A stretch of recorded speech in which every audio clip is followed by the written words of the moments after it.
Hello বন্ধুরা, আমি আমার পিএম ভাস চ্যানেলটি নিয়ে তোমাদের কাছে চলে গেলাম। তোমরা কে কেমন আছো বলো?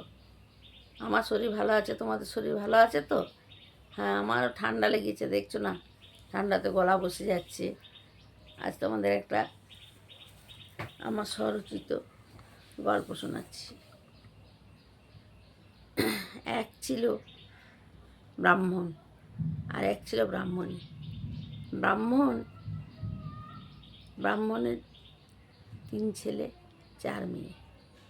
তখনকার দিনে অনেকগুলো ছেলে মেয়ে থাকতো তো, সেই জন্য।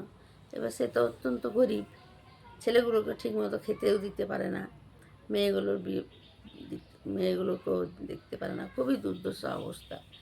এমন সময় সে একটি নারায়ণকে পূজা করত।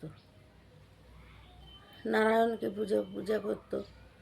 নারায়ণ নারায়ণকে আজ এক এক ছেলে মরে গেল।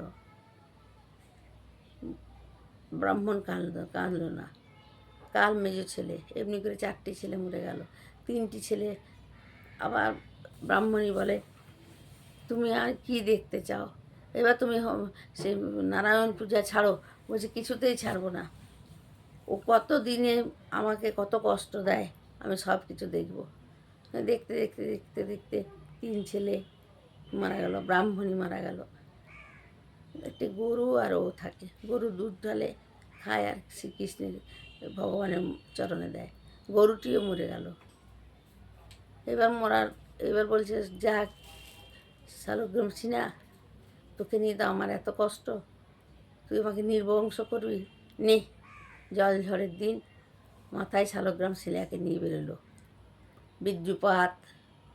বিদ্যুৎপাত হচ্ছে, বৃষ্টিতে ভিজছে, দৌড়ে দৌড়ে যাচ্ছে, যে আগে তোর মাথায় বাজ পড়ুক, তারপরে আমার মাথায় পড়বে, কারণ তোকে নিয়েই তো আমি ধরে আছি। আমার একে একে সব চলে গেছে, আমি তাদের দিকে আমল দিইনি, শুধু তোকেই নিয়ে আছি। আগে তোর মাথায় বাজ পড়ুক, তারপরে আমার মাথায় বাজ পড়বে। তখন সেই সাধু সন্ন্যাসী ভেসে ভগবান এসে বললেন, ব্রাহ্মণ, তোর করুণায় আমি তৃপ্ত হয়েছি। ওই দেখ, তোর ছেলে মেয়ে, তোর গিন্নি সব বেঁচে আছে, ওগুলো মরেনি। ওগুলো আমি পরীক্ষা করছিলাম যে তুই আমাকে ফেলে দিস কেন। যা, তোর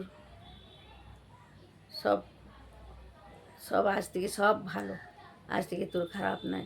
আমি তোর কাছে বসে থাকবো, আমি তোকে নিয়েই থাকবো, তুই আমার শ্রেষ্ঠ পূজারী। এই বলে ব্রাহ্মণ নিজের ঘরে চলে গেল, সবাইকে ফেলে দিল। নারায়ণও বৈকুণ্ঠপুরে গিয়ে হাজির হলো।